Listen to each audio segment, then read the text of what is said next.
While I'm on that plane, heading from Jordan to USA to attend a training in University of North Carolina, I was approached by Randy, a middle-aged white American man who was sitting beside me in that fancy business cabin.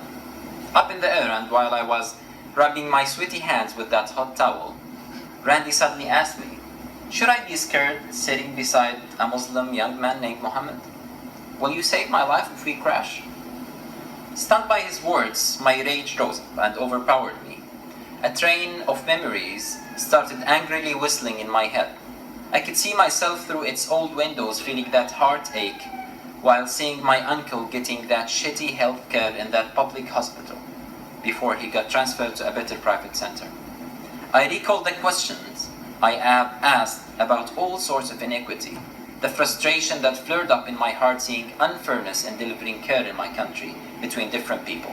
And I remembered the decision I took at that time to become a doctor with all my heart for all humankind. I blinked once before I saw myself again in a different window holding myself accountable on that graduation ceremony stage, shouting that medical out loudly, I swear I will prevent disease whenever I can, and I will remember my obligation to all my fellow human beings. I blinked again and saw myself in that shaky window, and the sweat dripping off my forehead while working tirelessly to make a difference in people's lives in Nepal shortly after the earthquake. From these images, I tried to gather every courageous moment I draw in my wild life. I blinked twice this time, uneasily blocked that anchored train before responding to Randy, sir, trust me, if we crash, I would save the entire passenger's life, not only yours.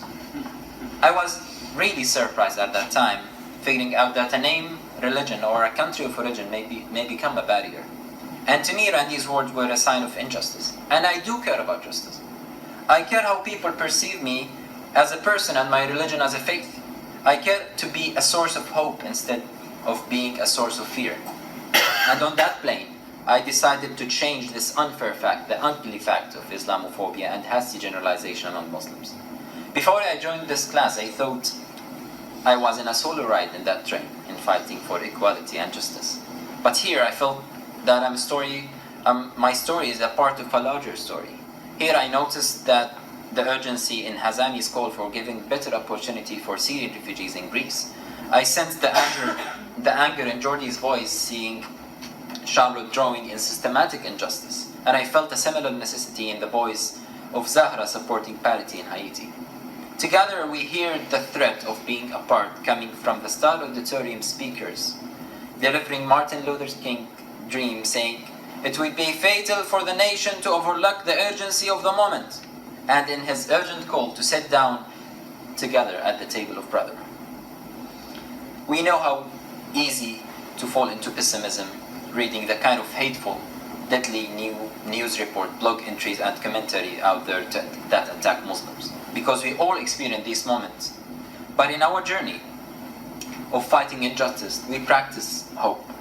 We practice hope by coming to this class, bringing in our diversity and different backgrounds and our willingness to do whatever it takes to shape our narratives.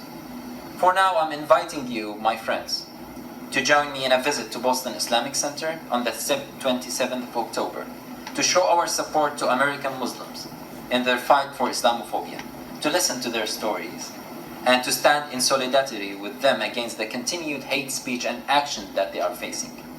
By doing so, you are saying no to racism and yes to unity. You give a hope to a Muslim doctor to continue serving in the same passion he started his career with. You are giving a confidence to a Muslim lawyer to stand with you in your battle of discrimination, or even a reason for optimism to a Muslim child who might stop for a while fearfully re-examining his identity and his role in this country. And you showing up on 27th of October might be the source of hope he was looking for and the support he needs to face the other Randys in the world. Thank you.